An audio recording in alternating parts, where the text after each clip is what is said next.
Muy bien. Se oye por ahí algún ruidito. Como nos decía nuestro hermano Jonás, una opción es que podemos apagar nuestro micrófono y si queremos participar en ese momento le damos clic para que se abra y así el sonido de fondo no se escucha. ¿Primera de Crónicas qué?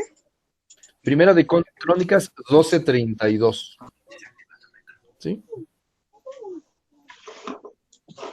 Y vamos a leer solo ese verso, es un verso verdaderamente muy pequeñito.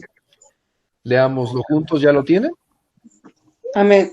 Muy bien, dice la palabra del Señor. De los hijos de Isaacar, 200 principales, entendidos en los tiempos y que sabían lo que Israel debía hacer, cuyo dicho seguían todos sus hermanos. Amén. Gloria a Dios. Se los leo nuevamente. Dice de los hijos de Isaacar, 200 principales, entendidos en los tiempos, que sabían lo que Israel debía hacer, cuyo dicho seguían todos sus hermanos.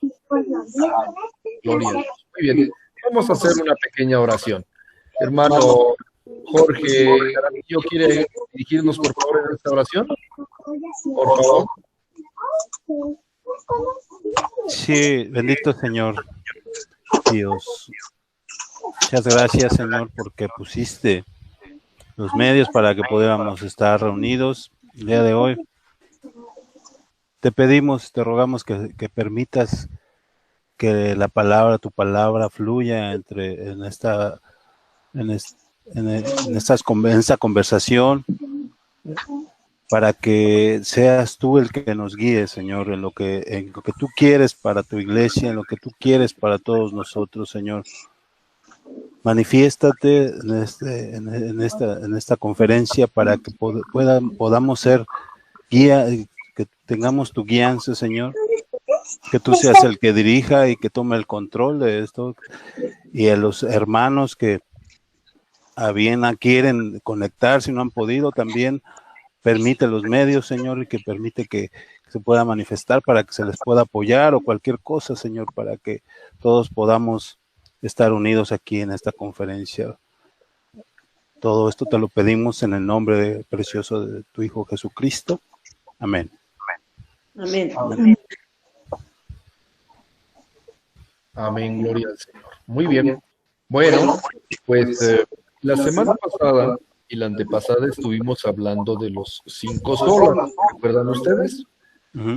¿Quién se acuerda cuáles fueron esos 5? Hermano, diga usted. Le quiero hacer un comentario antes de empezar todo esto. A ver, cuénteme.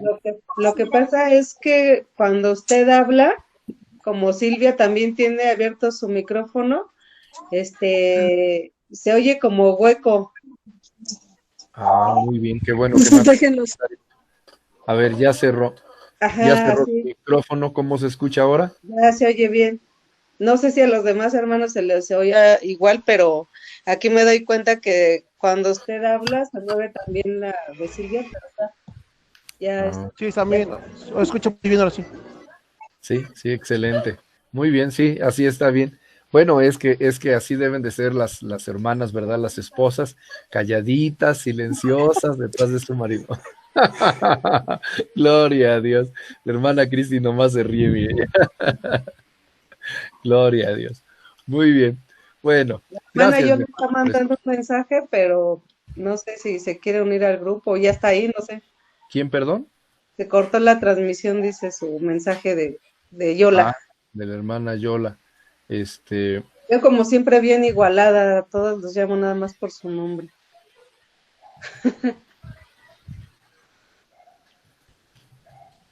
Es que ella me parece que tiene una señal de celular un poquito mala. Entonces, a mí se me figura que va por allí, pero bueno, de hecho, si ella le da clic, en este momento ya entra, ya no tiene que pedir acceso, pero bueno. Ok, entonces estábamos con la cuestión de los 5 solas, y alguien me iba a decir cuáles eran esos 5 solas. Yo pensé que la hermana Rita me iba a recitar cuáles eran. Bueno, el primero es solo a Dios la gloria. Amén. Solo las escrituras. Ajá.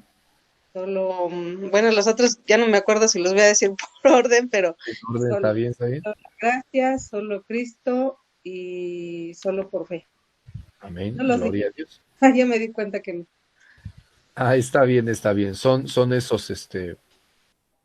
cinco solas. Ahora, les platicaba yo que la importancia de estos 5 solas radica precisamente en que son 5 principios doctrinales que los hermanos reformadores de la iglesia en un momento dado pues definieron. Ahora, es importante porque por una parte nosotros somos herederos de todo eso, y si verdaderamente somos herederos de todo eso, pues tenemos que tener una conexión, ¿sí?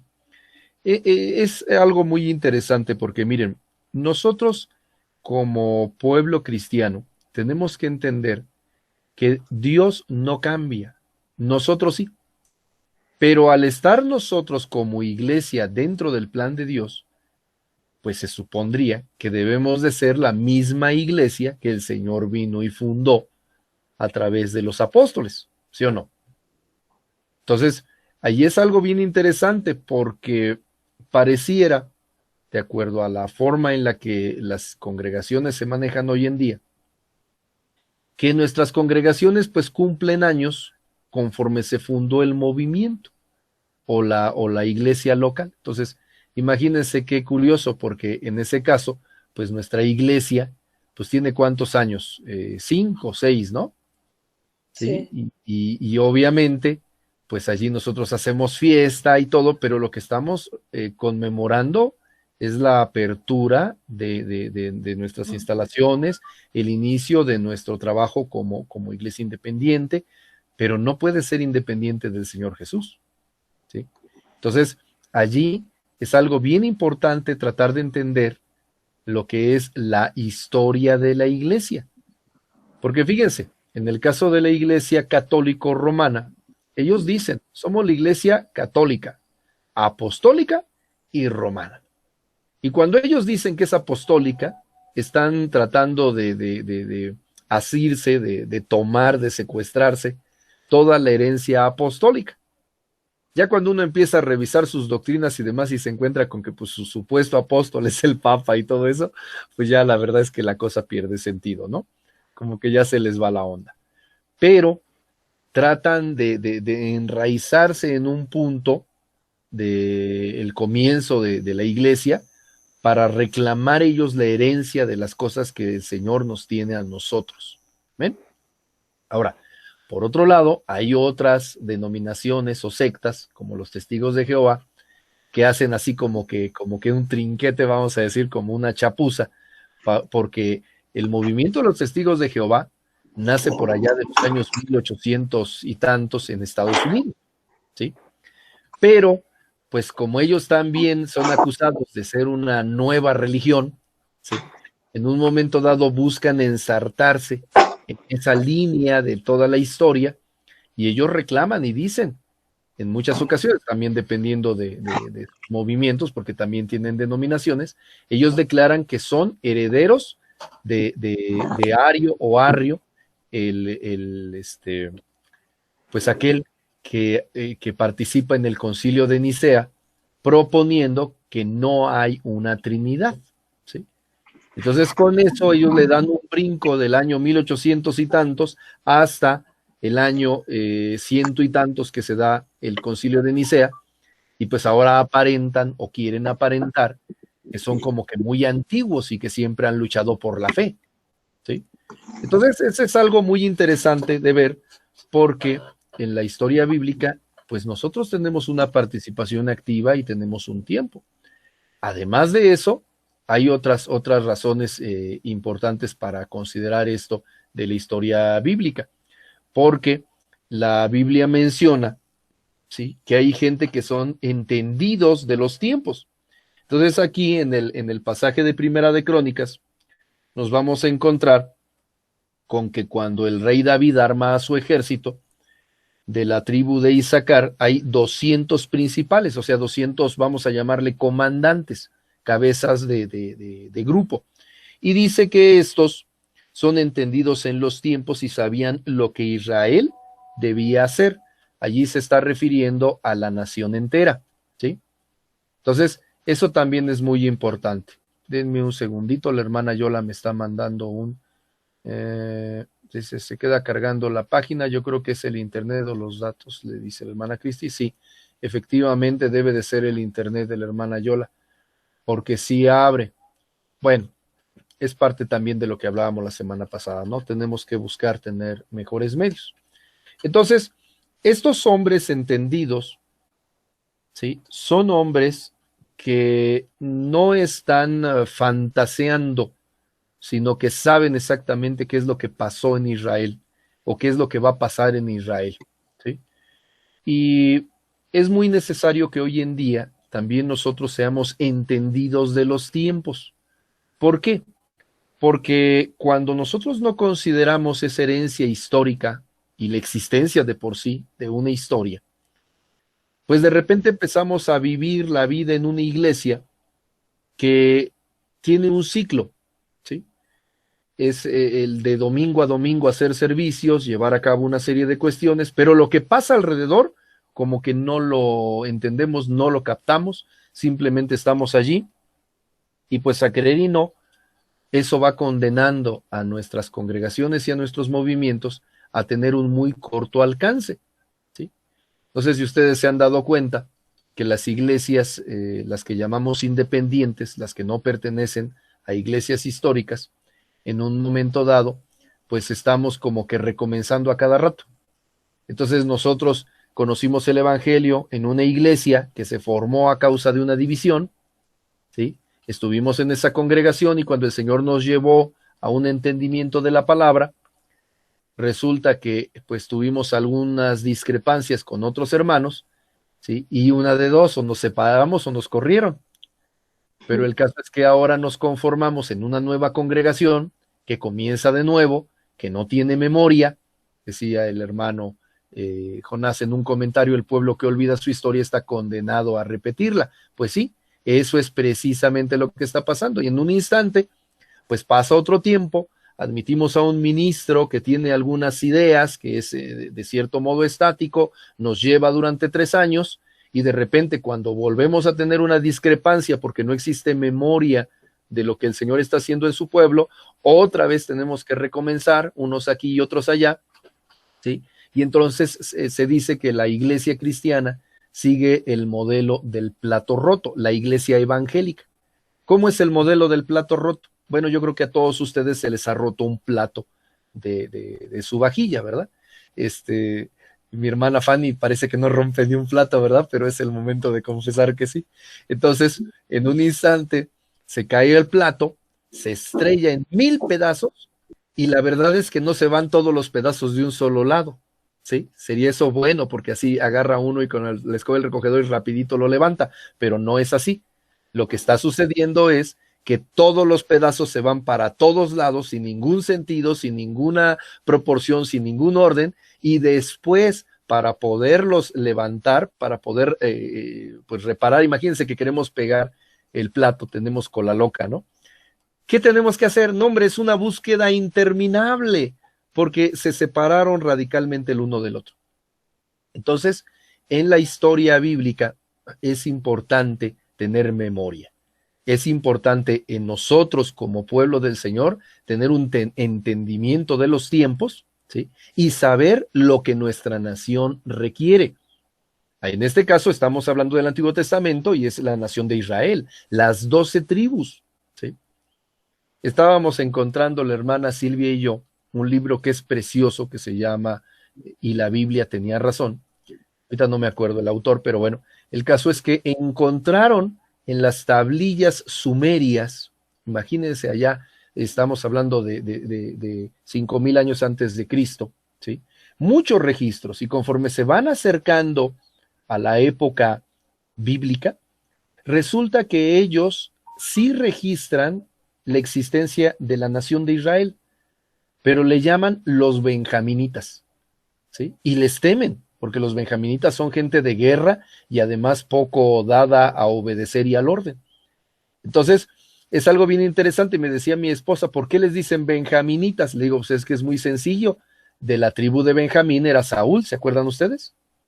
Entonces, el rey Saúl y las gentes que lo comandaban a la nación de Israel eran benjaminitas. No decían Israel, porque estos peleaban por Benjamín, ¿sí?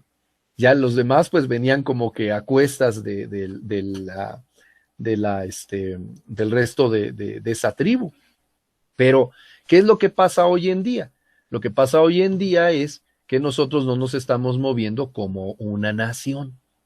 Y de repente, pues se cumple escrituras bien tremendas como aquella que dice que van a ser mercadería de nosotros. Entonces, si ustedes se quieren reunir con muchos otros cristianos, pues vayan a la librería bíblica a comprar souvenirs, porque no va uno a comprar Biblias, va uno a comprar otros montones de tiliches.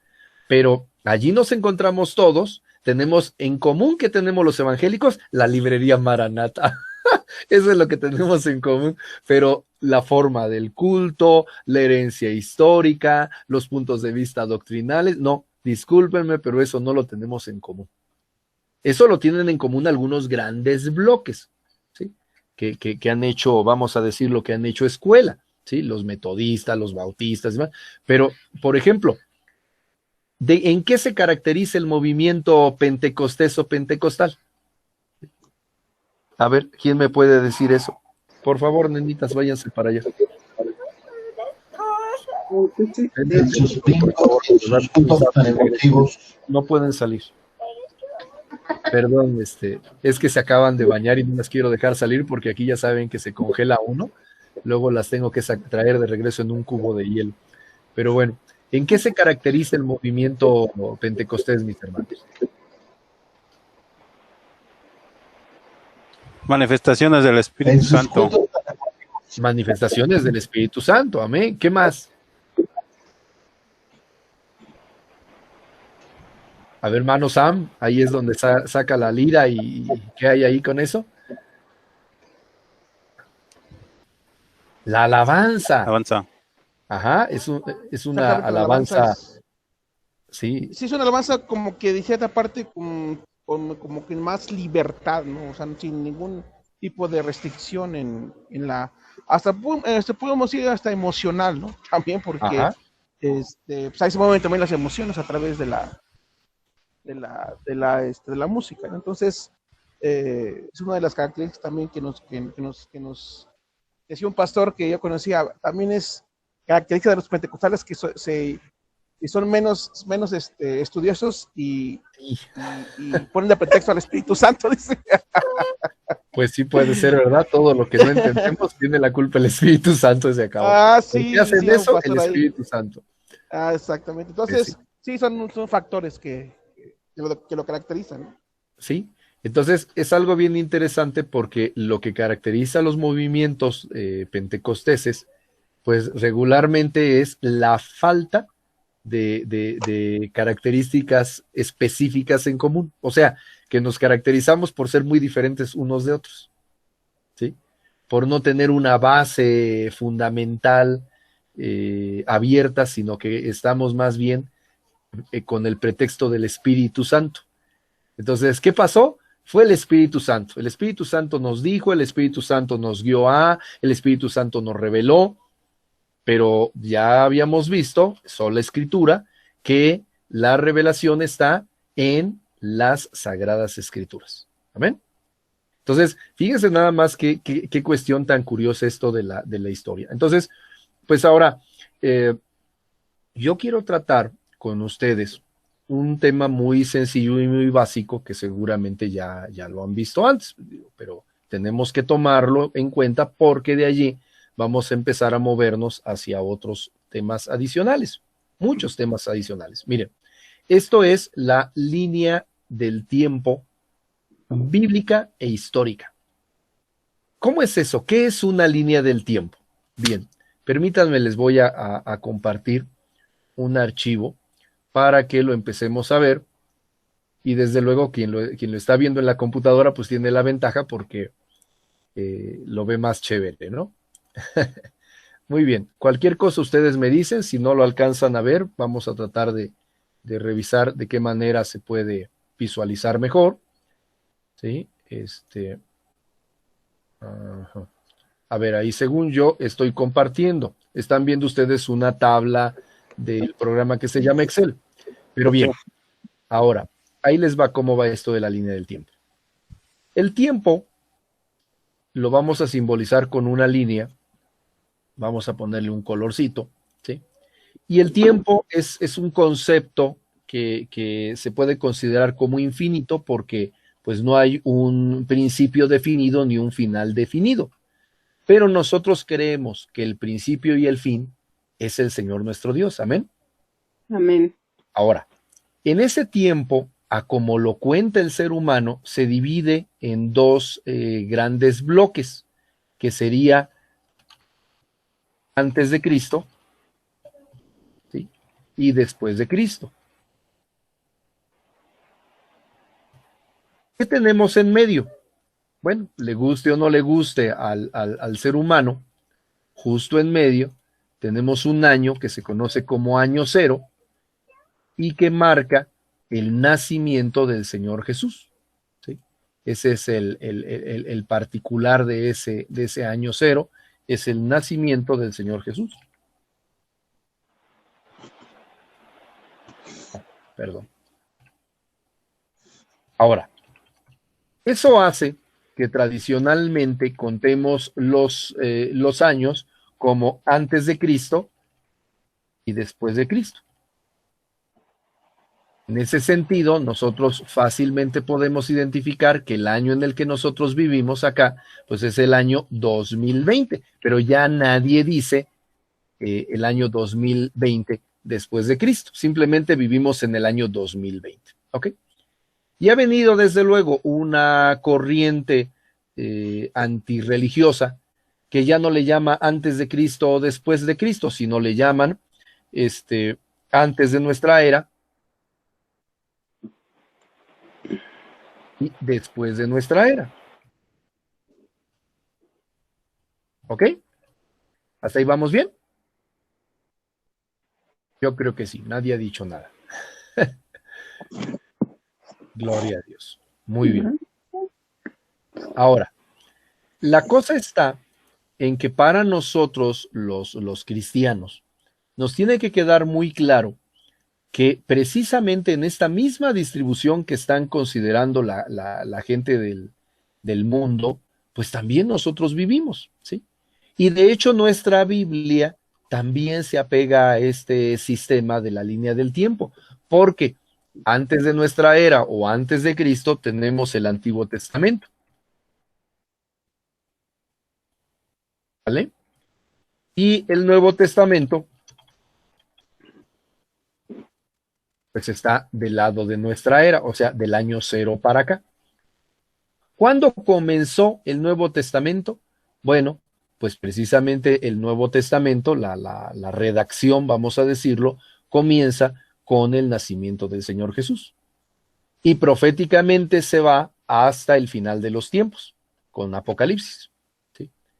Mientras tanto, del otro lado, nosotros tenemos el Antiguo Testamento, ¿sí? Y ese Antiguo Testamento, pues comienza desde el inicio de todo, que es Génesis, en el principio, hasta los últimos profetas que fueron antes de Cristo, ¿ok? ¿Hasta ahí vamos bien? Entonces, nosotros tenemos que darnos cuenta que allí está la línea, no es una línea ajena. De hecho, pues hoy en día la historia la están dividiendo en ciertas épocas y pues los historiadores se llenan la boca de hablar de la Edad Antigua, del medievo, del Renacimiento, pero ¿qué creen? Allí está la iglesia, ¿sí?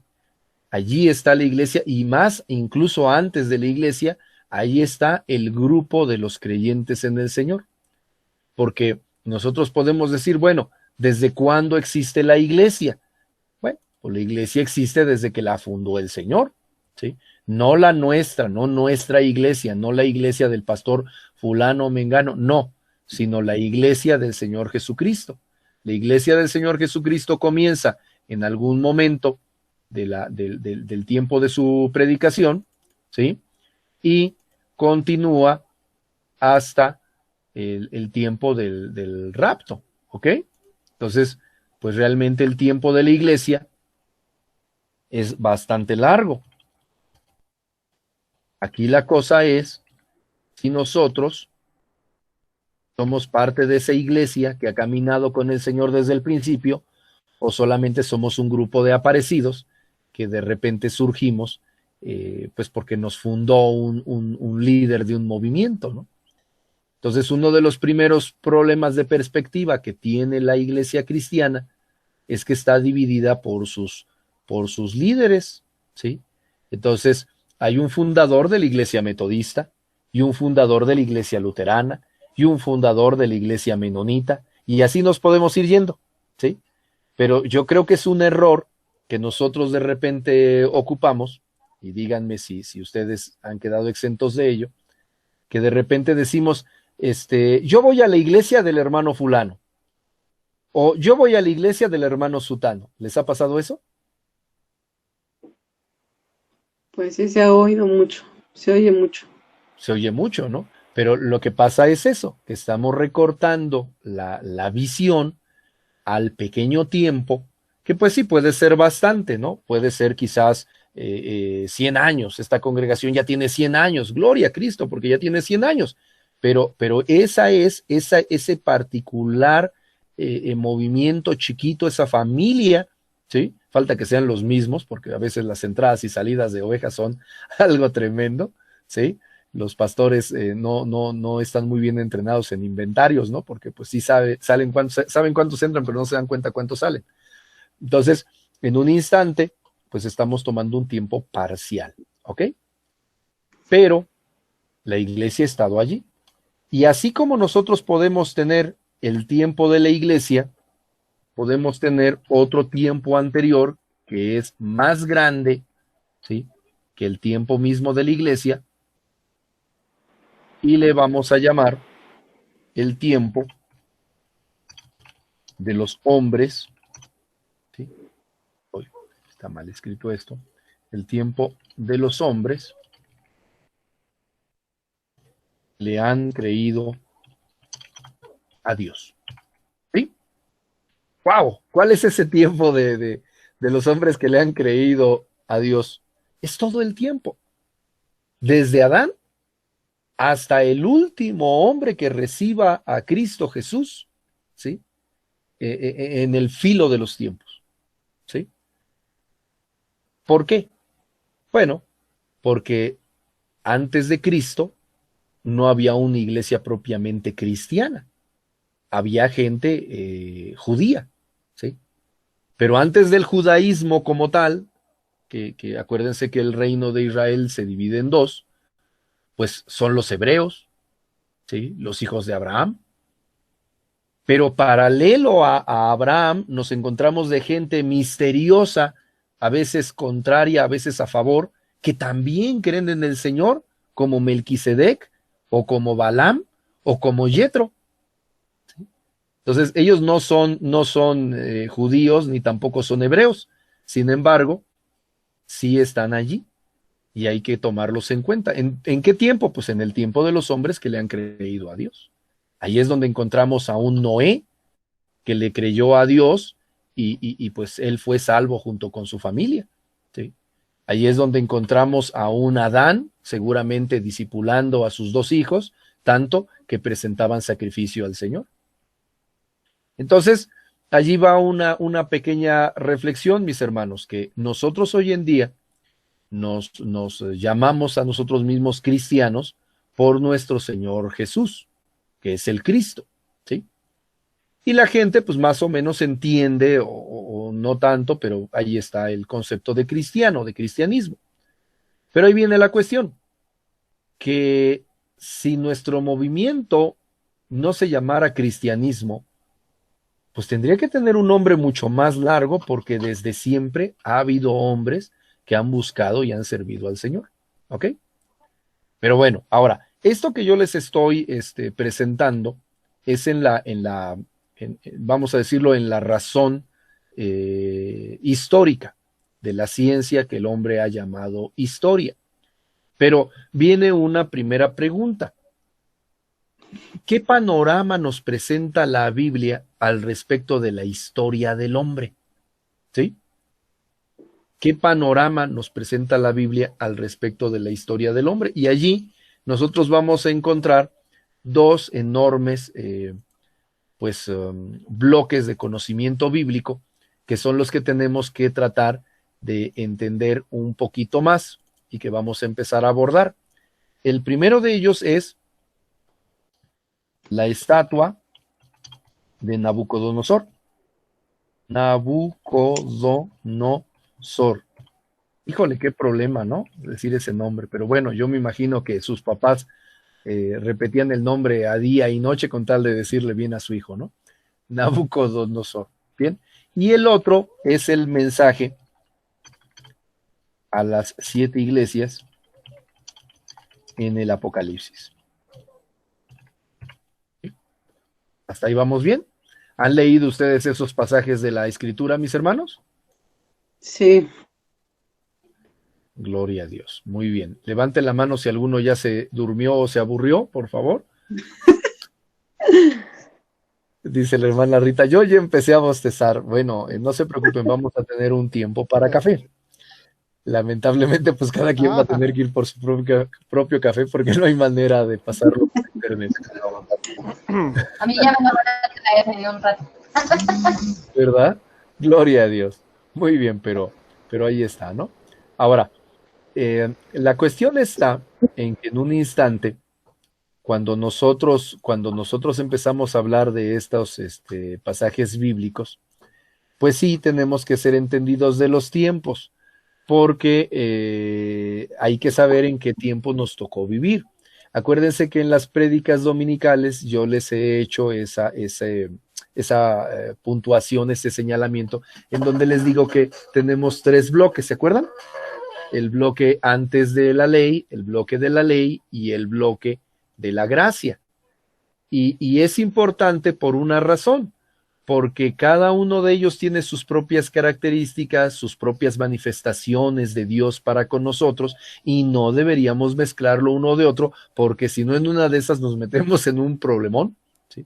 Ahí es donde algunos, abusando de esto, hoy en día se levantan como grandes hombres, ¿sí? Y engañan a muchos. Y no hacen otra cosa más que cumplir las profecías bíblicas. Pero si los hermanos no estamos enfocados en el conocimiento de ese tiempo o de todos los tiempos, ¿sí? Y más del nuestro, pues es más fácil que en un instante caigamos en errores, ¿sí? Y ahí también vienen errores de interpretación bíblica. Acuérdense que las escrituras son tan preciosas, que pues a la hora de la hora, pues son muy profundas y a veces harto complicadas. Y ahí es donde hacemos uso de la hermenéutica, ¿sí? La hermenéutica o la ciencia de la interpretación bíblica, ¿sí? Si nosotros no manejamos la interpretación bíblica, pues en una de esas no vamos a entender algunas cosas y pues además de todo vamos a ser harto criticados. Déjenme decirle que los gentiles tienen bien aguzados los sentidos para echar abajo nuestros argumentos, porque ellos dicen la Biblia es puro cuento. Sí. Ellos nos dicen la Biblia no es un libro digno de estudiarse, es pura fantasía, pero no, la Biblia es historia, la Biblia es ciencia, pero sobre todo para nosotros es revelación. ¿Amén? Y la palabra es poder de Dios. Aleluya. Entonces, ahí es donde tenemos que empezar a ver algunas de estas situaciones. Miren, por ejemplo, déjenme les platico que los enemigos del Señor, los científicos que no quieren conocer nada de nuestro Cristo, en algún momento dijeron que la Biblia estaba mal porque no existía históricamente un registro de que hubiera existido un gobernador de Judea con el nombre de Poncio Pilatos, ¿sí? Entonces, si nosotros empezamos a hacer uso de nuestra línea del tiempo, y es la razón por la que tenemos que ocuparla para ilustrar, fíjense, yo voy a poner una flechita aquí, muy, muy cerquita del año 0, ¿sí? Y esa flechita yo le voy a poner aquí Poncio Pilato. Poncio Pilato fue gobernador de Judea, fue el sexto gobernador de Judea a raíz de que fue destronado el hijo de Herodes, porque Herodes estaba loco y sus hijos también. Entonces la Biblia dice que cuando Arquelao estaba gobernando, pues viene a Arquelao, hijo de Herodes, o Herodes Arquelao, como quieran llamarlo, ¿sí? Estaba él gobernando, y viene el ángel y le dice a José, regresa a tierra de Israel, porque han muerto los que procuraban la muerte del niño, ¿no? Y Arquelao, pues era tan nefasto y tan bárbaro que cuando José sabe que Arquelao gobierna en Belén, ¿sí? O sea, toda la demarcación de Judea, él dice, no, sí nos regresamos, pero nos vamos a Nazaret, ¿sí? Entonces, es algo bien interesante porque eso dice nuestra Biblia, y en ese tiempo, poco tiempo después, comienzan los gobernadores y ahí entra en acción Poncio Pilato. Pero resulta que en la historia, pues se perdió la idea de Poncio Pilato, no había ningún recuento histórico, y no fue sino hasta por allá del año, lo voy a poner aquí, 1950, si no mal recuerdo, ¿sí? Y si me equivoco no importa, porque de todos modos el punto no es ese, nada más vean la cantidad de años, vamos a suponer desde el año 15 de nuestra era, aquí voy a poner un 15 supuesto, hasta el 1950, pues son un chorro de años, ¿no? Y en todo ese tiempo se perdió en la historia el tal Poncio Pilato, pues en 1950 los enemigos de la Biblia decían no hay Poncio Pilato, pero como a ellos les gusta la arqueología y presumir su ciencia, pues se pusieron a remozar, a tratar de buscarle el sentido histórico al Coliseo Romano. Y en el Coliseo Romano, después de estar rascando un rato, en un montón de basuras encontraron una piedra que era conmemorativa, y en la piedra conmemorativa decía, dedicado a Poncio Pilato, gobernador de Judea, que nos visita en este año. ¿Cómo la ve? Entonces, impresionante, porque resulta que la gente decía, la Biblia está mal porque no hay Poncio Pilato, pero a la hora de la hora resulta que sí había Poncio Pilato, ¿sí? Entonces, ahí es donde nosotros podemos ver la línea del tiempo. Y claro, cuando ahorita un profesor universitario o de bachillerato se levanta a decir mentiras sobre de la Biblia, pues nosotros lo podemos rebatir con los conocimientos que la misma arqueología ha obtenido prácticamente de los años 1930 para acá, o sea, los últimos 100 años de arqueología. Pero también tenemos que entender que si se levantara un personaje histórico, como por ejemplo Friedrich Nietzsche, que vivió durante el tiempo previo a la Segunda Guerra Mundial, las guerras mundiales, Primera y Segunda Guerra Mundial, pues claro está que ese hombre que no tenía en sus manos ningún tipo de elementos arqueológicos, pues claro está que él, enojado con el comportamiento de los clérigos de su tiempo, él llegó al punto de decir, pues es que para hacer ciencia necesitamos quitar a Dios, así que Dios está muerto. Fíjense nada más. Pero es algo interesantísimo. Y desde luego, pues a nosotros nos toca comprender pues cómo son los movimientos de aquellos entonces en comparación a los de ahora, ¿sí? ¿Sí? ¿Hasta ahí vamos bien? Sí. ¿Dudas, preguntas o berrinches? ¿Sí? Un comentario adicional que habíamos ya hecho la vez pasada es que en el caso de Martín Lutero, les decía yo, Martín Lutero era un monje de su tiempo, era un doctor en teología, era un hombre muy, muy, muy educado, ¿sí? Pero él no sabía nada de esto de arqueología, él obró por fe, ¿sí? Entonces, cuando él estaba metido en la Iglesia Católica, para él esa era la única iglesia, ¿sí? A saber si él sabía de la existencia de un Juan Hus que había sido quemado por la Iglesia Católica 100 años antes por haber pretendido lo mismo que él, traducir la Biblia a la lengua actual. ¿Quién sabe? A lo mejor Lutero ni sabía eso, ¿sí? ¿Quién sabe qué tanto sabía él de otros movimientos que han existido, ¿sí? pero la realidad es que él simplemente quería que la Iglesia Católica pues fuera más justa, que la Iglesia Católica, la Iglesia de Dios, decía él, pues reflejara la gloria de nuestro Cristo. Entonces por eso ellos pretendieron reformar.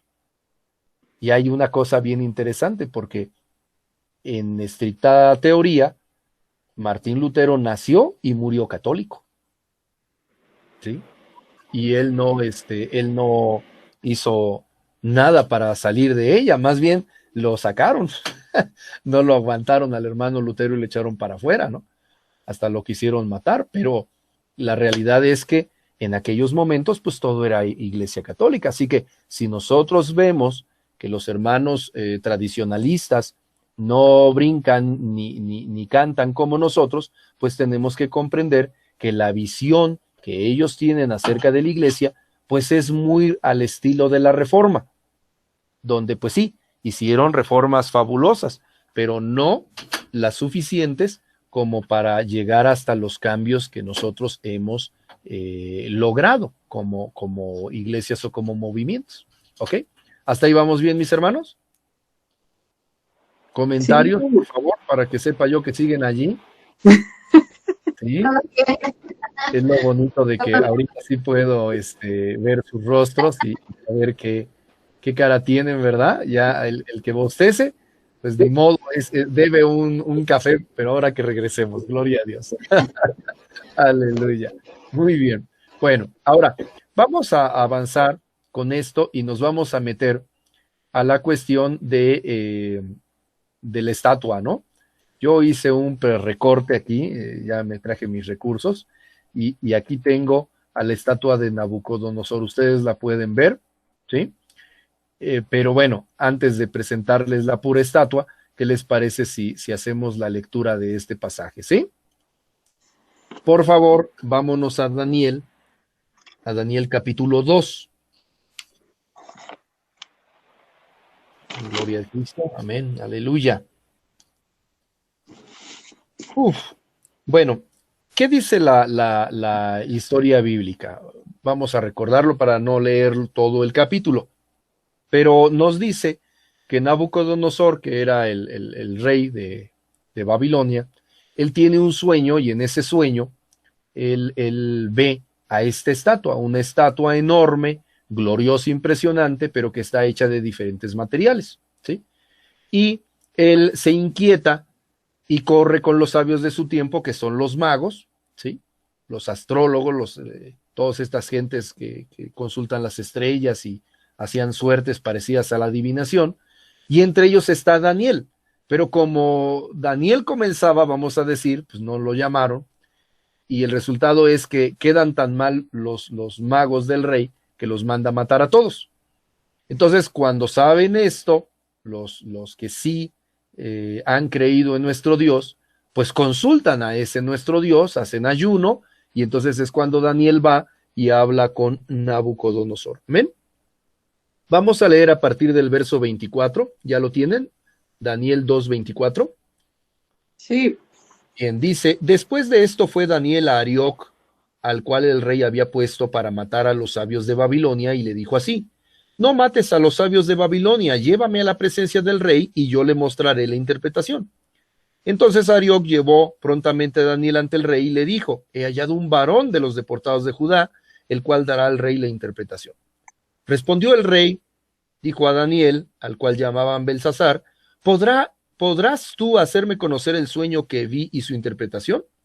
Daniel respondió delante del rey diciendo: el misterio que el rey demanda, ni sabios, ni astrólogos, ni magos, ni adivinos lo pueden revelar.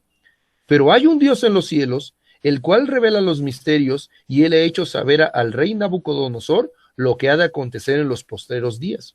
He aquí tu sueño y las visiones que has tenido en tu cama. Amén. Hasta ahí una pequeña pausa. ¿Cómo dice en latín? Soli Dei Gloria. ¿Se acuerdan?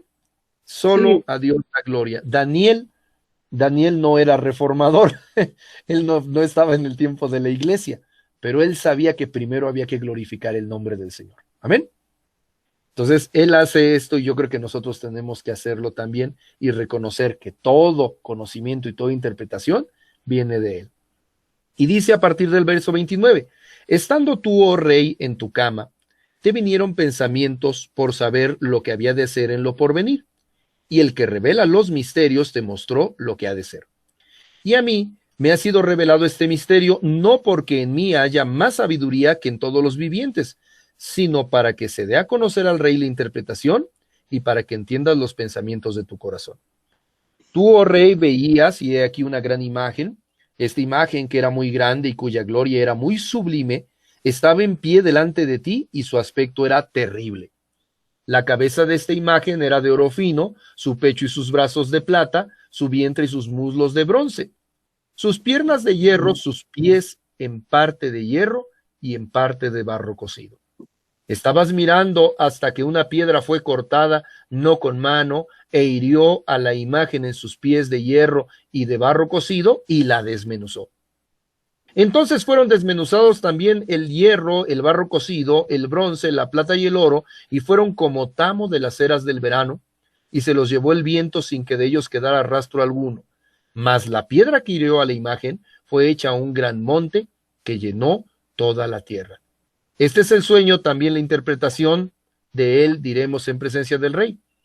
Tú, oh rey, que eres rey de reyes, porque el Dios del cielo te ha dado reino, poder, fuerza y majestad, y donde quiera que habitan hijos de hombres, bestias del campo y aves del cielo, él los ha entregado en tu mano y te ha dado dominio sobre todo, tú eres aquella cabeza de oro.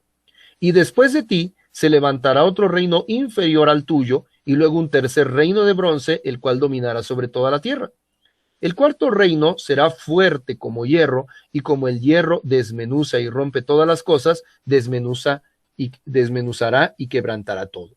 Y lo que viste de los pies y los dedos, en parte de barro cocido de alfarero y en parte de hierro, será un reino dividido, mas habrá en él algo de la fuerza del hierro, así como viste hierro mezclado con barro cocido. Y por ser los dedos de los pies en parte de hierro y en parte de barro cocido, el reino será en parte fuerte y en parte frágil. Así como viste el hierro mezclado con barro, se mezclarán por medio de alianzas humanas, pero no se unirán el uno con el otro, como el hierro no se mezcla con el barro. Y en los días de estos reyes, el Dios del cielo levantará un reino que no será jamás destruido, ni será el reino dejado a otro pueblo, y desmenuzará y consumirá todos estos reinos, pero él permanecerá para siempre. De la manera que viste del monte, que del monte fue cortada una piedra, y no con mano, la cual desmenuzó el hierro, el bronce, el barro, la plata y el oro, el gran Dios ha mostrado al rey lo que ha de acontecer en lo porvenir. Y el sueño es verdadero y fiel, su interpretación. Amén. Gloria a Dios. Fíjense nada más que este sueñezote se aventó aquí Nabucodonosor. Pero bueno, ahora, esto es bien interesante, mis hermanos, porque algo que no nos dice la gente de ciencia de hoy es que la ciencia surge de la filosofía, ¿sí? Y la filosofía, aunque es el amor al conocimiento, pues tiene dentro de sí lo que hoy día se llama teología. Entonces, los primeros libros de historia que se consideraron para todo esto, pues son precisamente los libros sagrados de todas las religiones, pero particularmente como nosotros vivimos en el occidente, ¿sí? Pues fue la Biblia, ¿sí? Entonces, ¿qué les estoy diciendo con esto? Bueno, pues que nosotros podemos tomar a Nabucodonosor en su estatua, ¿sí? Podemos acomodarlo y ponerlo literalmente de cabecita, ¿verdad? Y extenderlo a lo largo de toda la historia del hombre, ¿sí? Y la revelación, pues nos la está dando el Señor. Claro, aquí hay unas partes más largas que la otra, y a eso vamos nosotros a tratar de comenzar a revisar. Vamos a poner esto, algo así como hasta aquí, ¿sí? Muy bien. Bien. La historia común, la historia de la gente que no conoce del Señor, ¿sí? Y que es la que nos enseñan en la escuela, comienza con una edad antigua, ¿sí? Antes de esa edad antigua existe lo que le llaman prehistoria, ¿vale? En la prehistoria es donde nosotros vemos a los dinosaurios, a los cavernícolas y todas estas cosas que, bueno, pues también son como que muy curiositas, ¿no? Porque más que tener una verdadera evidencia, como que se les amontonan, se hacen bolas los científicos. Pero bueno, ahora, de pura casualidad, ¿alguien sabe cuándo comienza la historia según la ciencia?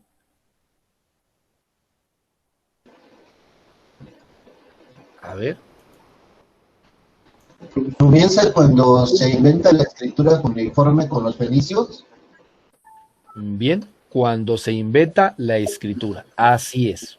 Así es. Ahora, no es precisamente los fenicios, sino en este caso Babilonia. Los sumerios. Son anteriores incluso a los babilonios, ¿sí? Nos estamos remontando a aquellos grandes imperios, es el mismo territorio, pero que gobernaron más atrás todavía de Nabucodonosor, ¿sí? Más atrás incluso del tiempo del patriarca Abraham, ¿sí? Entonces, es algo bien interesante porque la historia la consideran historia a partir de que hay escritura, ¿sí? A partir de que el hombre empieza a registrar los sucesos de la humanidad, pues ahí aparece.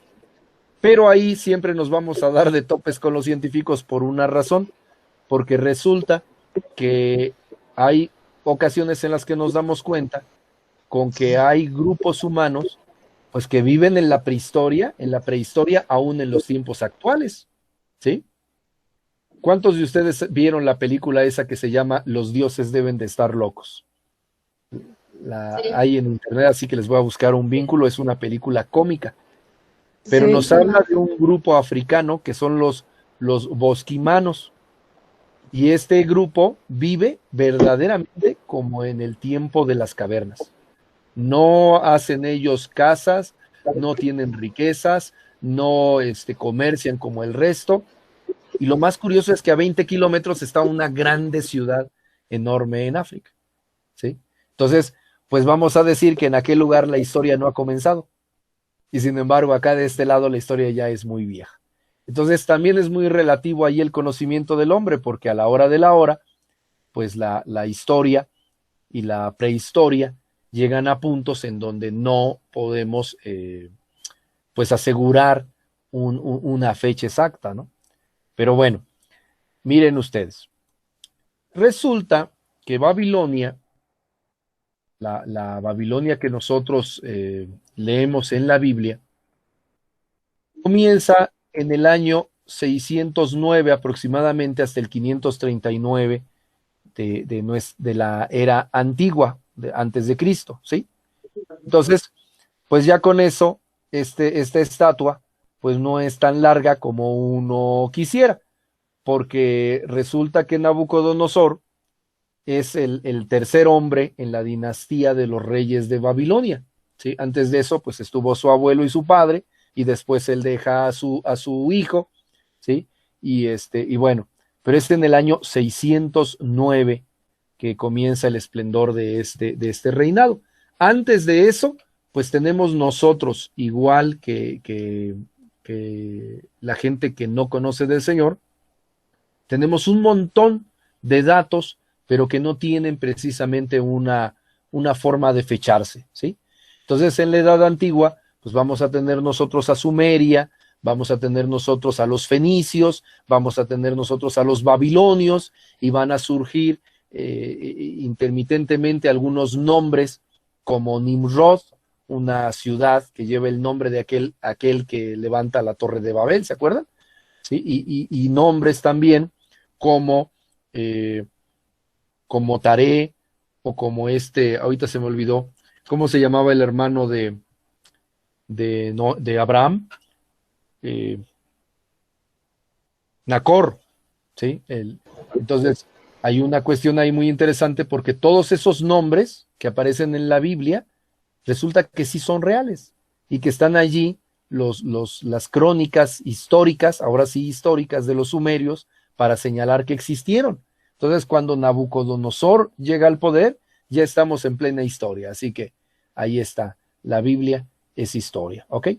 Ahora, el detalle es que una vez que comienza esta estatua, pues podemos darle seguimiento precisamente con los distintos periodos que resultan de una historia, ¿sí?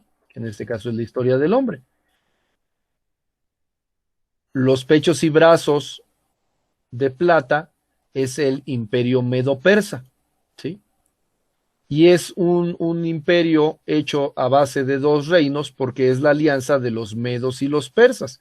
Ambos habían sido conquistados por los babilonios, pero cuando los babilonios estaban durmiendo en sus laureles, acuérdense que la historia bíblica nos describe que Belsasar, el hijo de Nabucodonosor, en un instante, él está bebiendo incluso en los vasos de oro del templo de nuestro Señor, pues resulta que recibe el castigo y los medos y los persas entran a la ciudad. Es también histórico que entraron a esa ciudad. No sé cuántos de ustedes hayan visto la película del Señor de los Anillos. Sí, ¿Las han visto esas películas?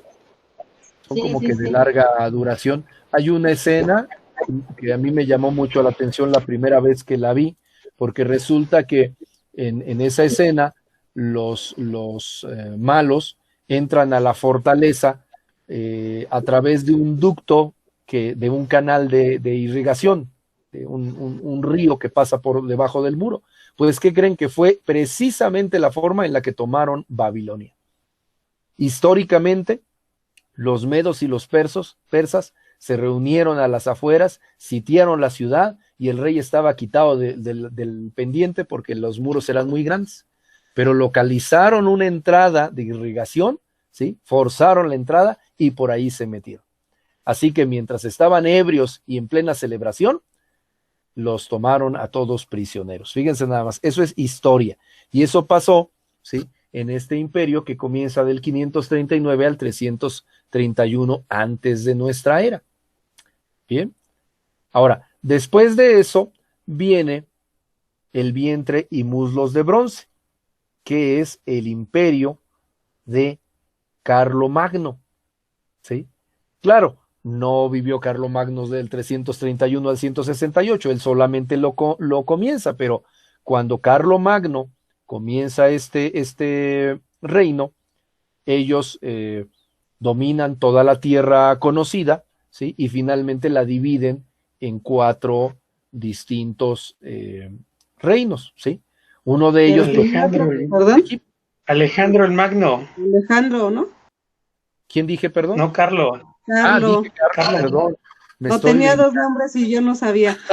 No, está bien, está bien. Sí, y justo el hermano Alejandro nos dice que tiene razón. Sí, es que son 2 magnos en la historia, pero Carlo Magno es medieval y Alejandro Magno es el griego, ¿sí?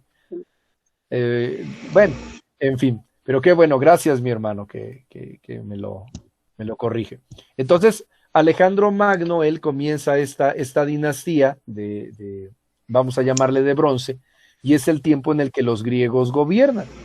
Ahora, ¿ustedes recuerdan que en la Biblia se menciona a cada rato a los griegos? En el Nuevo Testamento, ¿sí? En algunos momentos se asume que todo lo que no es Judá, pues es griego. ¿Por qué?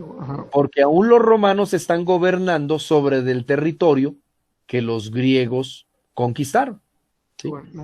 Entonces, aunque los aunque los romanos son el imperio gobernante en el tiempo del Señor Jesús, el idioma internacional, no el idioma del gran imperio, sino el que todo mundo conoce porque pues había sido de los anteriores gobernantes, es el griego. Y esa es una de las razones por las que precisamente el Nuevo Testamento se escribe en griego, en el famoso griego koiné, que es un griego popular. ¿Ok? ¿Hasta ahí vamos bien? Sí. Ahora, luego viene el Imperio Romano.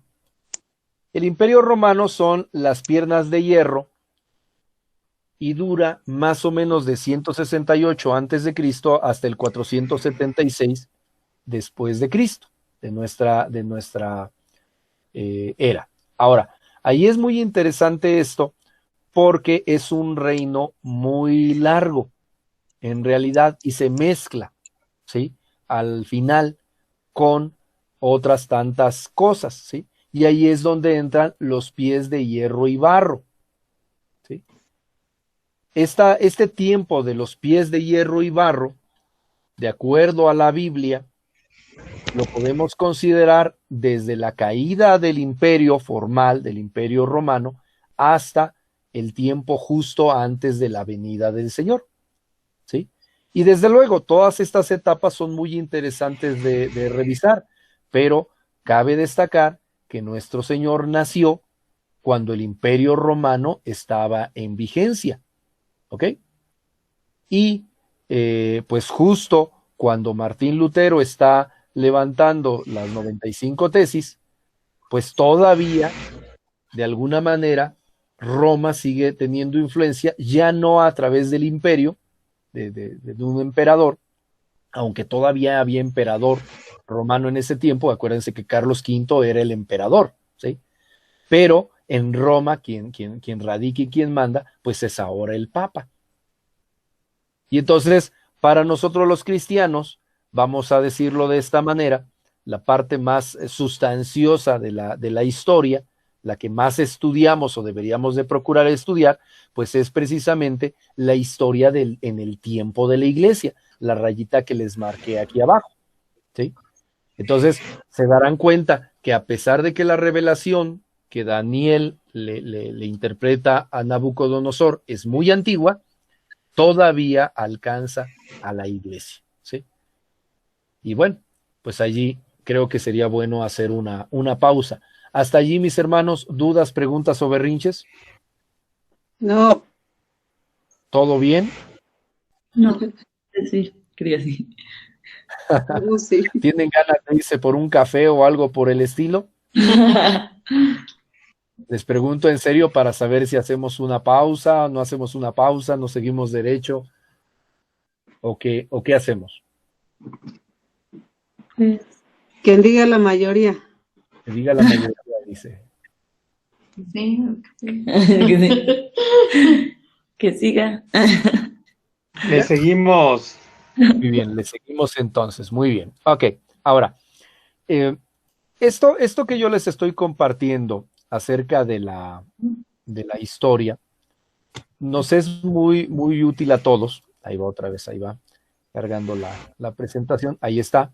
Nos es muy útil a todos, ¿por qué? Porque tenemos que comprender por una parte que nuestra Biblia es cierta y es historia. ¿Ven? Pero por otro lado, pues tenemos que tratar de comprender que pues aun cuando la Biblia nos describe la palabra de Dios, está bastante rodeada de un contexto. ¿Se acuerdan que en hermenéutica lo hemos comentado, el famoso contexto? ¿Sí?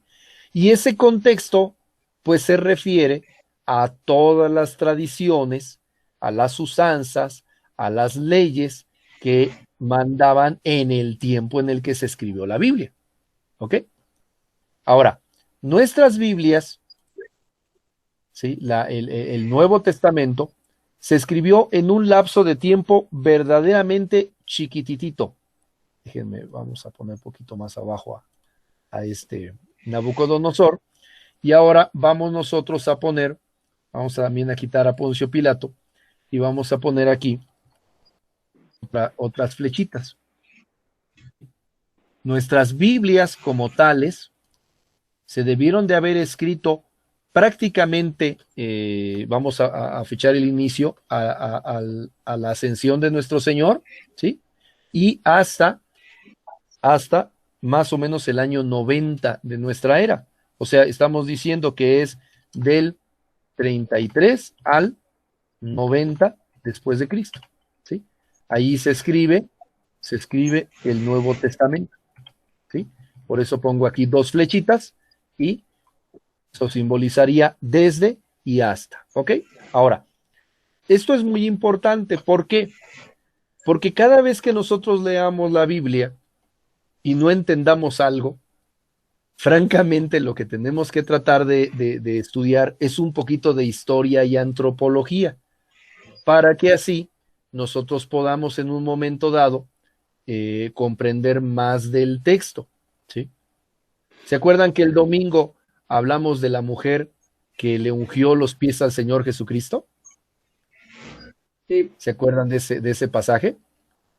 A mí, en lo particular, siempre me causó mucha extrañeza, porque cuando yo lo leí por primera vez, pues estaba yo en secundaria, y ustedes saben que los chicos de secundaria, pues, o todos nosotros en esa época, pues sí somos un poco rebeldes e irreverentes, ¿no? Y entonces yo me imaginaba la escena y me imaginaba al Señor Jesús sentado a la mesa de Simón y a la mujer debajo de la mesa, ¿sí? ¿Cómo se vería o qué hubieran pensado? Dije, no, pues con razón Simón pensó mal, si se metió debajo de la mesa, ¿no? Ahí entre las piernas de todos, ahí estaba aquella mujer, y luego empieza a gemir y a llorar, y además derrama ahí, se oye que se rompe el alabastro y empieza a derramar. Pues es una escena bastante extraña, ¿no? ¿Sí? Pero resulta que el pueblo hebreo y la mayoría de los pueblos árabes de la zona, de mucho tiempo atrás, tenían la costumbre de reunirse en una mesa prácticamente sin patas, como si fuera una charola, y tendiéndose como si estuvieran en una, pues en una pijamada, vamos a decirlo así, tendiéndose acostados a comer. Entonces, en la realidad, pues la cabeza del Señor Jesucristo estaba muy hacia la mesa, ¿sí? Él estaba tendido, recostado, quizás apoyado sobre sus codos, y sus pies iban hacia atrás, cuán largo era, ¿sí? Y entonces cuando la mujer llega e identifica quién es Jesús, ¿sí? Pues los pies del Señor Jesús están completamente al alcance de ella. Entonces el Señor Jesús probablemente se voltea, se sienta de costado, ¿sí? Para poder ver qué es lo que está sucediendo, y también el resto de los comensales, pero esto es una escena realmente de tipo árabe, vamos a llamarle con este apelativo actualmente, ¿no? Y la última cena es muy probable que se haya dado de la misma forma, ¿sí? No tan gloriosa como nos la presenta Miguel Ángel, ¿no? ¿Quién fue el que la pintó? ¿Miguel Ángel o Leonardo da Vinci? A ver, acuérdenme. ¿Cuál? ¿La última cena? Última cena, así es. Da Vinci. Ajá. Da Vinci, sí fue Da Vinci, ¿verdad? No fue Miguel Ángel. Porque Miguel Ángel fue la que pintó la Capilla Sixtina. Entonces, fue Da Vinci. Fue Da Vinci, así es. Entonces sí es Leonardo da Vinci. Muy bien. Déjenles, les trato de copiar una imagen, a ver si nos cabe aquí mismo en la pizarrita que hice en Excel.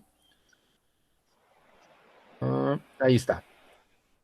Esta imagen, miren nada más. Esta la obtuve de un googleazo. ¿Sí? En esta ustedes pueden ver, no es una buena imagen. Mi mamá tiene un cuadro más bonito en su casa, de esto se lo va a pedir para que nos lo presente, pero si ustedes revisan, podemos tratar de identificar al fondo al Señor Jesús con Juan recostado en su pecho, pero vean la forma en la que están recostados los discípulos, ¿sí? Es una manera más parecida a la tradición de ese momento, de ese tiempo. Y lo increíble del caso es que hay muchas culturas, la mayoría de ellas en Medio Oriente, que todavía acostumbran ese tipo de forma para la mesa del diario, ¿sí? Las sillas y todo eso es una concepción completamente europea, ¿sí? Desde luego vieron La Pasión de Cristo según Mel Gibson, ¿verdad? Sí. Hay una parte en la que el Señor está haciendo una mesa con sus sillas, y entonces llega María, su madre, y le pregunta por qué está haciéndola así. Y entonces responde Jesús y le dice, es que así me gusta a mí, Y desde luego, pues esa es la interpretación de Mel Gibson, ¿no? Pero bueno, el punto es que en un instante, todo nuestro conocimiento de la Biblia proviene de este pequeño lapso de tiempo que nosotros podemos identificar como de más o menos del 33 al 90 de nuestra era. Más allá, bueno, habría otras tantas cosas que poder explicar, ¿ok? ¿Hasta allí vamos bien? Sí. Muy bien. La única que dice que sí es la hermana Rita. Muy bien. Lo que pasa es que, ¿qué creen? Que estaba yo revisando que si pongo yo la presentación, no los puedo ver a ustedes, o veo presentación o los veo a ustedes. No sé por qué en el cuadrito que nos deja aquí no veo sus rostros. Eso es hasta que me paso a la otra visión y entonces ya los veo a todos, pero pues ya no veo la presentación. En fin, está bien. El punto es saber que estamos todos aquí. Ahora, la cuestión esta de la historia es bien interesante porque la otra parte que nos menciona la Biblia es el mensaje a las 7 iglesias. ¿Se acuerdan que lo mencionamos? Por aquí lo tenía yo anotado. El mensaje a las 7 iglesias.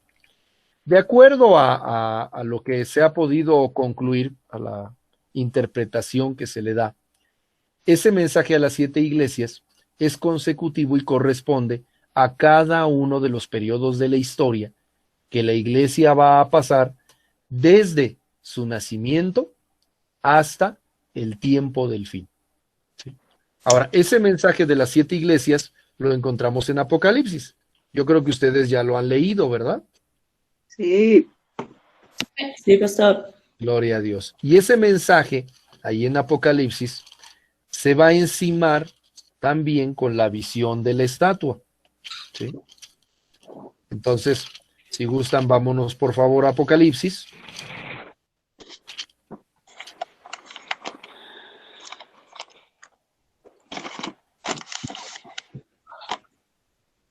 Amén, gloria a Dios. Vamos.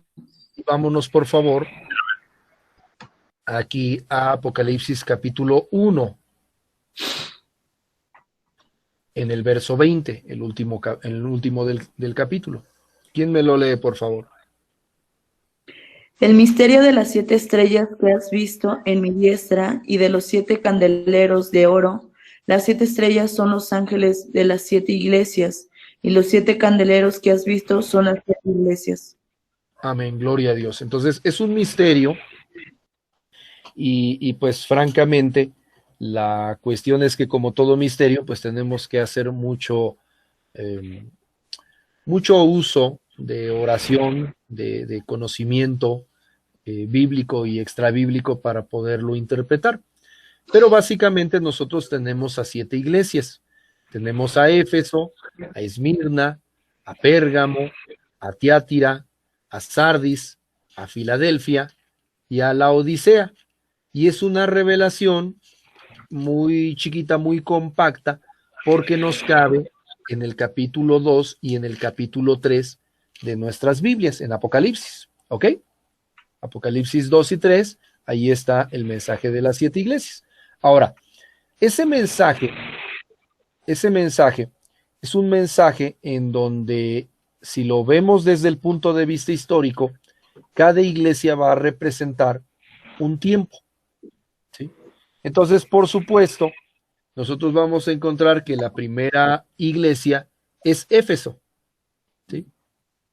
Y Éfeso, el significado literal del griego que tiene Éfeso es algo así como deseada, ¿sí? La deseada. Y es la iglesia que precisamente ve el nacimiento del Nuevo Testamento.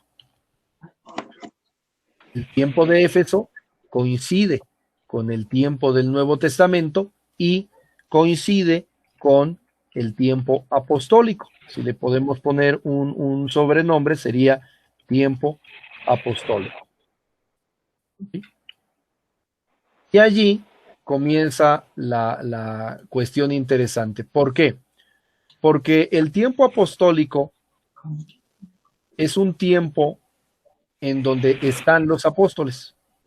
Y el primer berrinche que nosotros podemos hacer es si nos preguntamos si en la actualidad hay apóstoles todavía o no. ¿Sí? Entonces, pues allí sería algo bien interesante porque la revelación bíblica nos deja entrever quiénes son los apóstoles o quiénes fueron los apóstoles, qué hicieron, ¿sí? Y también en un momento dado, de acuerdo a la interpretación que se le da aquí a Éfeso, pues que es un tiempo deseable, en el que la iglesia es deseable, ¿sí? Esta es una iglesia que nuestro Cristo, nuestro Mesías, desea. Entonces, aguas con eso, porque la primera cuestión que nosotros tenemos que revisar históricamente es que los apóstoles no pasan al segundo siglo de nuestra era. Ellos quedan hasta más o menos al 90 o 100 de nuestra era, no más. Sí. Todos los hermanos que actualmente se dicen ser apóstoles, en algún momento dado son sucesores apostólicos, ¿sí? Pero no son precisamente los 12. ¿Ok? Sí. Sí, y allí también nosotros podemos empezar a revisar que si nosotros consideramos a los apóstoles actuales como apóstoles de Cristo, no sucesores, sino como los apóstoles, pues entonces tendríamos una constante refundamentación de la iglesia, cuando el fundamento de la iglesia se da aquí, en el tiempo apostólico. ¿Sí, mi hermano? ¿Quién quiere comentar algo? No, sí que de hecho, o sea, como fundamento de iglesia cristiana, es importante decir que nuestra enseñanza pues está fundamentada en lo que nuestro Señor Jesucristo le dejó como tarea a los 12 apóstoles y a su vez a sus siervos, y entonces si nos consideramos apóstoles o así, es como usted dice, refundamentar algo que ya está fundamentado por la autorización de nuestro Señor Jesucristo. Así es. Entonces ahí surge un piquete, una duda, como dice en la caricatura de Bolt, es una caricatura de un super perro. Dicen por ahí en algún momento, vamos a prenderlo con un alfilercito aquí, y aquí lo vamos a dejar, y después lo vamos a atender, ¿sí? Pero ese alfilercito va a decir que hay un ministerio apostólico todavía funcionando, ¿sí? Pero apóstoles ya no hay. Entonces, pastor, una pregunta. Lo que dice en la carta de los Efesios de los ministerios, entonces, ¿se aplicaría como una tarea y no como un título? Ya no hay apóstoles, lo que sí hay un ministerio apostólico. ¿Acerca del ministerio apostólico? Sí, donde dice el apóstol Pablo, él constituyó apóstoles, profetas, evangelistas. Entonces, Pablo se refiere a la tarea que hacen los demás, o al título, o al nombre. Exactamente, sí. Ese es precisamente el punto. Porque ahí sería, digamos, ¿cómo se llama? Pues sí, tarea, porque muchos de los que ahorita se dicen apóstoles y todo lo demás, pues lo toman de ahí, ¿no? De esa escritura. Entonces hay que ver aquí el apóstol Pablo en qué punto lo está refiriendo como una tarea, o sea, apostólica, una tarea profética, una tarea evangelística, una tarea pastoral, una tarea de enseñanza, o realmente a un título que se le da a una persona que ejerce esa tarea. O sea, eso es como que ahí se me acaba un poquito la duda de cómo lo podemos, digamos, tomar nosotros, ¿no? Claro. Sí, toda la razón, mi hermano Samuel. Hermana Fanny, ¿quieres comentar algo? No, eso que sí que, pues sí, yo creo que es una línea bien delgada que nosotros como iglesia cristiana tenemos que tener cuidado, porque de ahí es donde viene el autotitularse, algo que pues realmente nos queda bien grande, porque pues para títulos solamente nos queda el de siervos inútiles, porque solamente hacemos lo que Dios nos manda, pero en cuanto a tareas, pues como dice el hermano, solamente se especifica el apóstol Pablo en cuanto a funciones que pues son de bendición para la iglesia, pero no en cuanto a títulos, porque ya fueron establecidos en la palabra de Dios. Así es. Exactamente, así es, mi hermana. Y sí, lo que dice nuestro hermano Samuel tiene toda la razón, porque miren, en realidad en la carta a los Efesios se refiere a la tarea. Por eso son ministerios. O sea, un ministerio, aún entre los hombres, no es un puesto absoluto que se va a ejercer una vez o que lo va a tener solo un hombre. No, sino es un lugar que pueden ocupar varios hombres para realizar una actividad. Acuérdense que todavía en Latinoamérica se acostumbra a hablar de los gobernantes y tenemos al ministro de la Defensa, al ministro de Educación. No se dice secretario como nosotros acá en México lo hacemos, ¿sí? Entonces, cuando la Biblia nos habla de apóstoles, de profetas, de evangelistas, ¿sí?, nos está hablando de la actividad que van a ejercer, pero no a un puesto o un título, ¿sí? Ahora, y valga que mi hermano Sammy ya nos hizo meternos hasta la cocina en esto, pero qué bueno, Sammy, porque tu comentario me pareció de lo más acertado. pero fíjense, por ejemplo, ¿se acuerdan ustedes que hay 12 apóstoles, ¿sí?, y que en el libro de los Hechos se pretende sustituir en el puesto a Judas, porque Judas cayó de allí, ¿lo recuerdan? ¿Sí?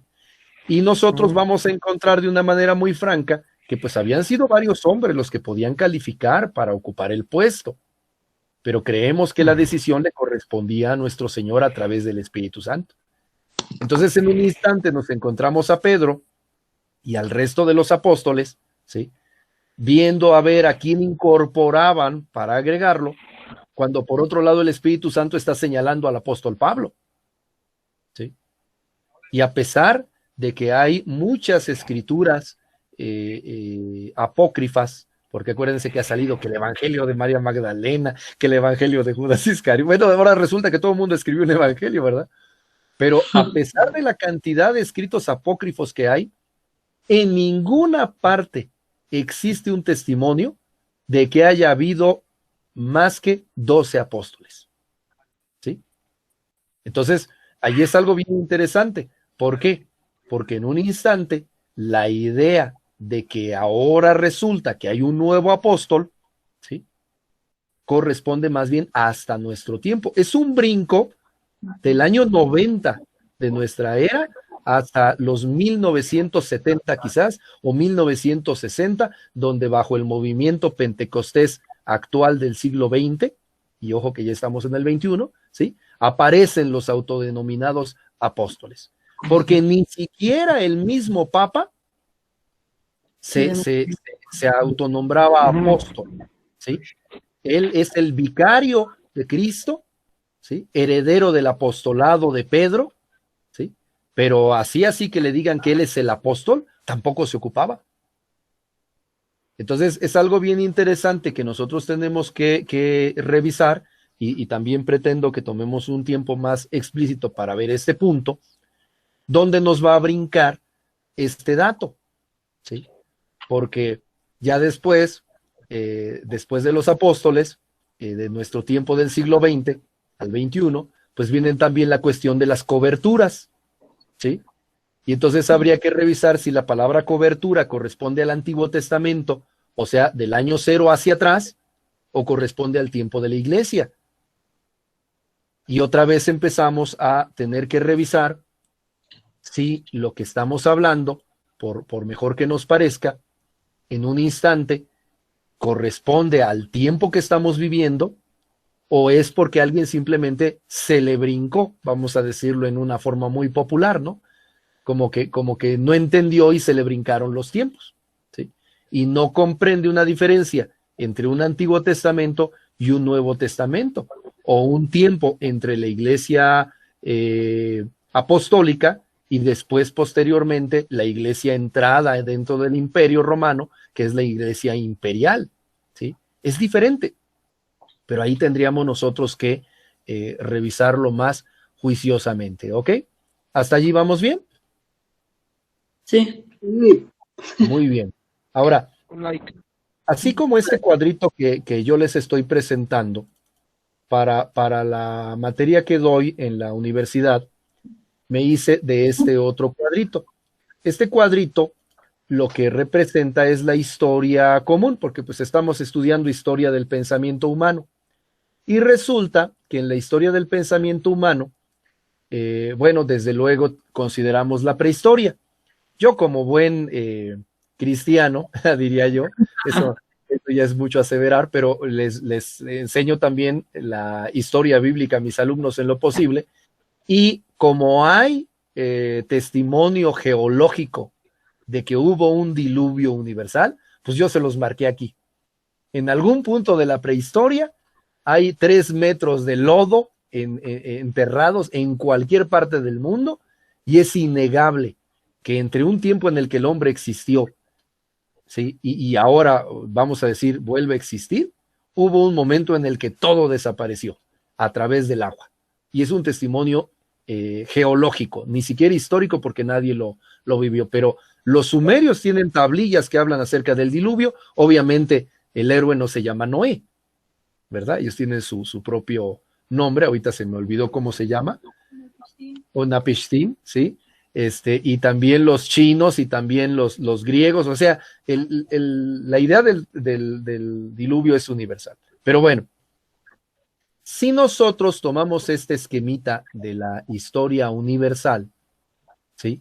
Nos vamos a dar cuenta que hay una prehistoria, después de la prehistoria viene una edad antigua, y dentro de la edad antigua es donde encontramos a Mesopotamia, y por lo tanto también vamos a encontrar a la par a Nabucco, le vamos a dejar así porque si no, no me cabe, Nabucodonosor, ¿verdad? A los faraones, cualquiera de ellos, ¿verdad? A Israel, que bueno, pues de sobra Israel es Israel, y a Fenicia, que curiosamente, pues Fenicia, aunque no es precisamente lo mismo, ¿verdad? Pero comparten historia con los famosos filisteos. Históricamente, ¿quién creen que era el dios de los fenicios? No sé. Dagón. Dagón, este sireno, o ¿cómo le llaman? Tiene otro nombre, los sirenos. Tritón, exactamente. Ese hombre, ese ser, es el que adoraban en Fenicia, ¿sí? Y es el testimonio de la Filistea bíblica. Entonces, en Palma, no es diferente. Entonces, en un instante, algo que yo quería que ustedes identificaran es que aunque la historia del hombre se vea muy científica, ¿sí? La verdad es que la idea sigue siendo bíblica, porque podemos tomar la referencia histórica que nos da la Biblia, la revelación, ahí está, estoy tratando de ponerlo derecho, y poner la cabeza de Nabucodonosor a la altura del tiempo que habíamos visto allá en el año 600, y después podemos estirar la imagen hacia abajo, pasando por la historia hasta el final de los tiempos del hombre. Tal cual. No hay una diferencia. Este cuadrito voy a ver la manera de convertirlo a una imagen y pasárselos, ¿sí?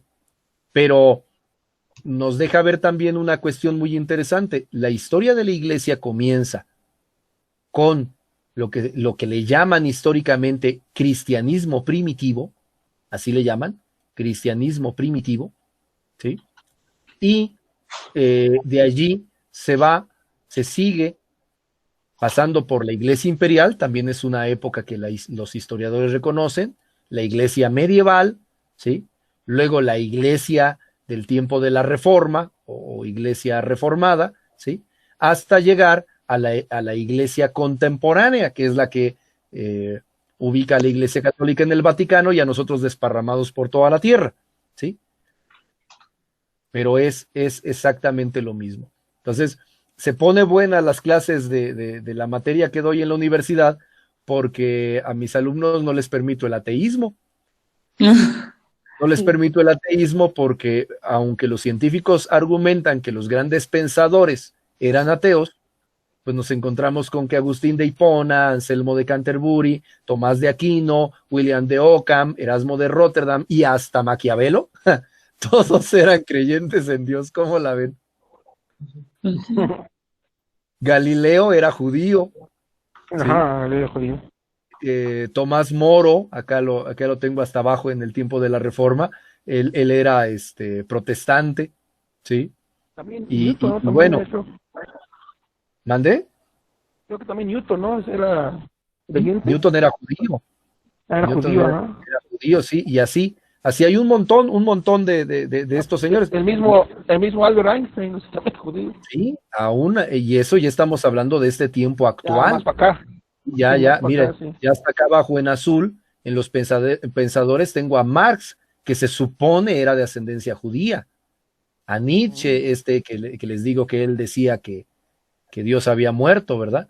Pero, y este señor de acá, el número 5, Sartre, lo conocen como el padre del ateísmo, porque él es el que escribe y fundamenta que Dios ha muerto. ¿Sí? Nietzsche lo retoma, pero es ese señor Sartre. Pero a la par de él hay otros grandes pensadores. Por eso les mandé yo en la semana unos videos de un señor de nombre Lennox, John Lennox, no John Lennon, por favor, ese es de los Beatles. Este es John Lennox, ¿sí? Y es muy interesante porque resulta que John Lennox es reconocido, ahorita que ya se murió Stephen Hawking, el señor ese sabio que andaba en silla de ruedas. John Lennox es hoy el científico más prominente y más elevado que hay. Y resulta que él es cristiano. ¿Sí? Él hace debates y él dice, ¿y por qué no creer en Dios? ¿Sí? Y entonces él muestra a través de una serie de situaciones que Dios existe. Entonces, si ustedes ven la película esta cristiana de Dios no está muerto, van a ver una y otra vez los argumentos de John Lennox, ¿sí? Que nuestro Dios, ¿sí? Efectivamente ha creado todo y la ciencia lo demuestra. Fíjense nada más qué cosa tan interesante, ¿no? Entonces, pues esto es así como para ponerse a estudiar mucho, pero digamos que a nosotros como iglesia en lo particular, como pequeña congregación, Shekinah pues es una congregación de menos de 100 personas, ¿verdad? Es muy interesante ver todo esto porque al final de cuentas nosotros nos contextualizamos en un país que tiene una cultura, una religión, que tiene motivos por los cuales las cosas se hacen de cierta manera, y a nosotros nos toca ser conocedores de los tiempos. ¿Ven? Sí, me falta la primera. Conocedores de los tiempos, porque al final de cuentas, pues el Señor es el que nos ha puesto aquí con un propósito.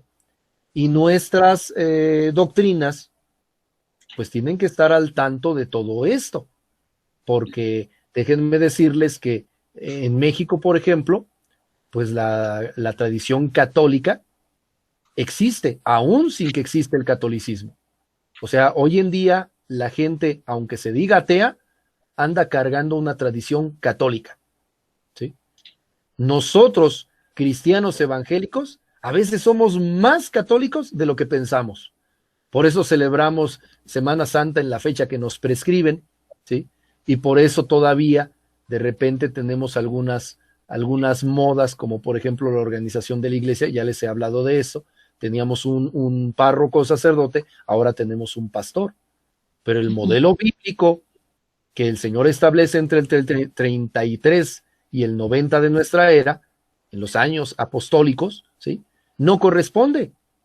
Es un modelo más bien parecido a la organización que todavía se lleva a cabo en las familias en Medio Oriente, donde sí, puede haber un patriarca reconocido, pero se reúnen todos los patriarcas y toman decisiones de la tribu, ¿sí? Como lo leemos acá en lo que leímos primera de Crónicas, ¿se acuerdan? O sea, 200 hombres entendidos. ¿Sí? Entonces, eran 200 cabezas de familia, fíjense nada más. O sea, 200 ancianos. Entonces, en el caso de ustedes, como liderazgo de la iglesia, pues nos toca trabajar de una manera conjunta, ¿sí? Conforme un modelo bíblico que viene de esos tiempos, no de estos. Y además, en un ministerio apostólico que retoma la enseñanza de los apóstoles, aunque entre nosotros no hay un apóstol. Amén.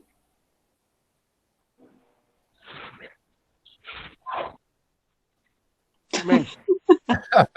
Se hace el silencio incómodo, ¿no? Amén. Pues ya quiero. Ahora es cuando se extrañan los amenes y los aleluyas, ¿no? Que normalmente tenemos en la iglesia. Amén, aleluya. Pues sí, sí. Fíjense que le decía yo precisamente a uno de los coordinadores en la universidad, le digo que la parte más difícil de dar clases a través de estos medios, pues es precisamente que no siempre puede uno verse y comunicarse, ¿no? A mí me agradaría poder ver la presentación que les estoy dando al mismo tiempo de poderlos ver, pero no sé por qué, o no sé si yo soy el que no lo sabe manejar, pero o los veo a ustedes o veo la presentación. Y pues eso resulta así como que, ay, pues en una de esas ya se fueron y yo sigo aquí hablando solo, ¿no? Muy bien, gloria a Dios. Bien, yo creo que vamos a dejarlo hasta allí para no atiborrarnos mucho de datos y de cosas. Voy a recortar las dos imágenes que tomamos ahorita, las presentaciones, como si fuera una foto, y se las voy a mandar al grupo. ¿Sí? Esa es una de las ventajas. Desde luego, eso no quita que ustedes hagan sus propios apuntes, ¿verdad? Porque en un instante algo se nos pasa de anotarlo allí en el pizarrón virtual, pero vamos a poderlo compartir. Esta grabación me la va a guardar ahorita el sistema, ¿sí? Y luego cuando me mande el aviso yo voy a tratar de recuperarla, porque pues al Instituto Superior de Temoaya esta no le sirve de mucho esta conferencia, pero como a nosotros sí, voy a ver la manera de subirla a YouTube, ¿sí? Y allí yo creo que nos va a ser de más utilidad a nosotros, ¿no creen? ¿Bien? Sí. Bien, pues vamos a terminar este tiempo de estudio releyendo un pedacito del profeta Daniel, ¿sí? Por favor, vámonos a Daniel 2.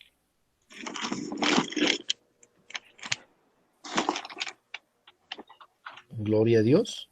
Vámonos allí a Daniel 2 y vamos, por favor, a leer el verso 27 y 28 para terminar dándole la gloria a nuestro Señor. Amén. Daniel 2, 27 y 28 dice: Daniel respondió delante del rey diciendo: el misterio que el rey demanda, ni sabios, ni astrólogos, ni magos, ni adivinos lo pueden revelar al rey.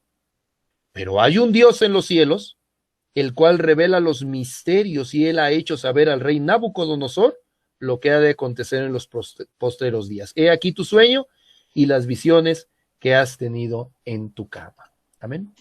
Reconozcamos entonces que todo conocimiento y toda sabiduría proviene de Dios, y vamos a hacer oración. Amén.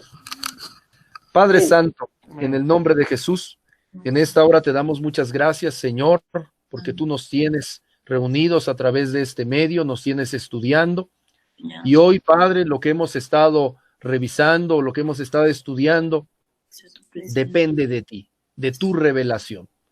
Cierto es que la historia de la iglesia está dentro de la historia del hombre, pero Padre, toda la historia del hombre está en tus manos. Y tuyo es el conocimiento y la sabiduría que le has dado al hombre para, si acaso, poderlo catalogar y armar una línea del tiempo. Pero, Padre, más aún tú nos has revelado a nosotros por tu palabra que Cristo viene, que el final de los tiempos se acerca y que la gloria será tuya para siempre, y que nosotros tenemos ese regalo precioso en Cristo Jesús, que es la salvación.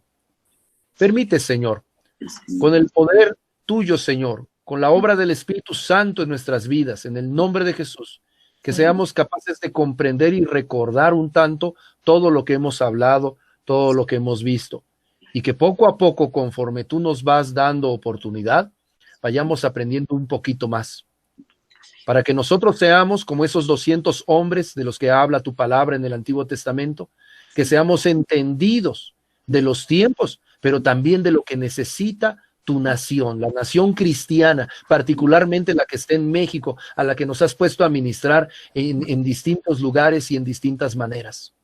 Haz tú esta obra, Señor, y permite que en nosotros haya mucha humildad, reconociendo que todo procede de ti.